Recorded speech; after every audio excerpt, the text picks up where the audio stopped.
अखिलेश जी, का से करहल आता है और का से कैराना आता है। अखिलेश यादव करहल के मुद्दे पर तो बड़ा खुल के बात करते हैं, पर कैराना का सवाल आते ही आप फिर शुरू कर देंगे वो बिजली इतनी और हमारा हाईवे इतना और हमारा पानी इतना। खुल के बोलिए ना कैराना पर, क्यों हिचकते हैं आप कैराना पर? वो आपसे लगातार कैराना पर सवाल कर रहे हैं। आप बस इतना बता दीजिए, कैराना में जो पलायन की स्टोरी बताई जा रही है वो सच्ची है या झूठी, ये क्लियर कर दीजिए। क्या देश के होम मिनिस्टर वहां से 100 किलोमीटर ऊपर भी जाएंगे कि नहीं जाएंगे?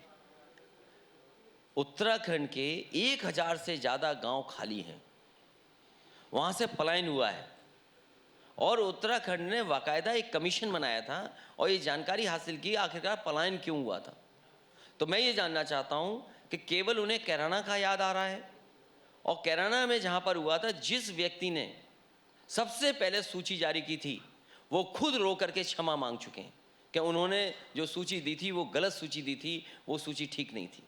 और जहां तक पलायन का सवाल है, जो उस समय जारी की गए थे नाम, वो भारतीय जनता पार्टी ने सब फर्जी नाम जारी किए थे। तो आपकी अगर भारतीय सरकार, जनता पार्टी से ज्यादा फर्जी काम कोई नहीं कर सकता। तो इसी पे एक चीज जोड़ लूंगा अखिलेश जी, अगर आप इतने कन्विक्शन से कह रहे हैं फर्जी नाम था, तो अगर अखिलेश यादव की सरकार आती है इस बार, मैं अगर इसलिए कह रहा हूं क्योंकि अभी 10 मार्च दूर है, तो अगर सरकार आती है आपकी तो जांच करेंगे आप इस फर्जीवाड़े की? जो आपके मुताबिक जो फर्जीवाड़ा है। मैं जानता हूं आप भी अगर मजबूरी में डाल लें, सरकार आ रही है। नहीं, मैं तो अगर कहूंगा ना, मैं सर्वे नहीं कर रहा हूं कोई, मैं तो सवाल कर रहा हूं। मेरा सवाल ये है कि अगर आपकी सरकार आती है, चलिए मान लिया 20 गणित के सवाल ने मान लेते हैं x इक्वल टू इतना, y इक्वल टू इतना, मान लिया आपकी सरकार आ गई, आप क्या जांच कराएंगे इस फर्जीवाड़े की, कैराना की, जो आप जिक्र कर रहे थे अभी ऑन रिकॉर्ड? ये बात आप कहने को तैयार हैं?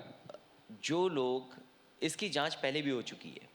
जो सूची जारी की गई थी उस समय के जो वहाँ के विधायक थे, वहाँ से संबंध रखते हैं जिले से, उन्होंने सूची दी थी एक, और सूची की जांच हुई थी। उसमें ज़्यादातर नाम फर्जी निकले थे, और जो लोग गए थे वो अपने किसी कारण गए थे वहाँ छोड़ करके। तो मैं भारतीय जनता पार्टी से कहता हूँ, आपकी सूची कहाँ है?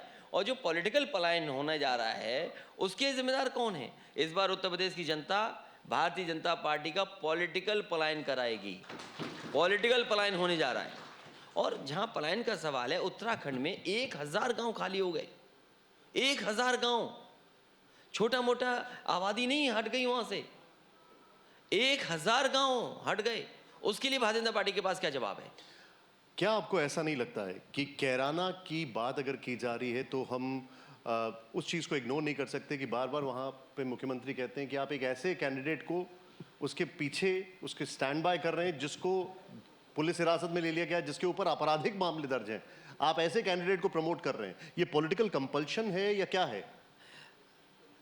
अभी तक जब तक भारतीय जनता पार्टी की सरकार नहीं आई थी, मेरे ऊपर एक भी मुकदमा नहीं था, एक भी मुकदमा मेरे ऊपर नहीं था। लेकिन जिस समय मैं किसानों के आंदोलन में शामिल होने जा रहा था, यही भारतीय जनता पार्टी की सरकार ने मुझ पर मुकदमा लगा दिया। जिस विधायक की आप बात कर रहे हैं, आप जानकारी करिए कि किसने मुकदमे लगाए। भारतीय जनता पार्टी की सरकार ने मुकदमे लगाए, और वो मुख्यमंत्री जिन पे खुद पे मुकदमे हैं, खुद की मुकदमे वापस लिए। उनकी भाषा देखो, ठोक दो। ये भाषा किसी मुख्यमंत्री की हो सकती है? न जाने कितने झूठे मुकदमे लगे हैं, और उसका परिणाम क्या है देखिए। सबसे ज्यादा कस्टोडियल डेथ अगर कहीं हुई है तो उत्तर प्रदेश में हुई है। सबसे ज्यादा नेशनल ह्यूमन राइट कमीशन ने किसी को नोटिस दिए तो उत्तर प्रदेश की सरकार को नोटिस दिए। यह है कानून व्यवस्था, ये काम करने का तरीका।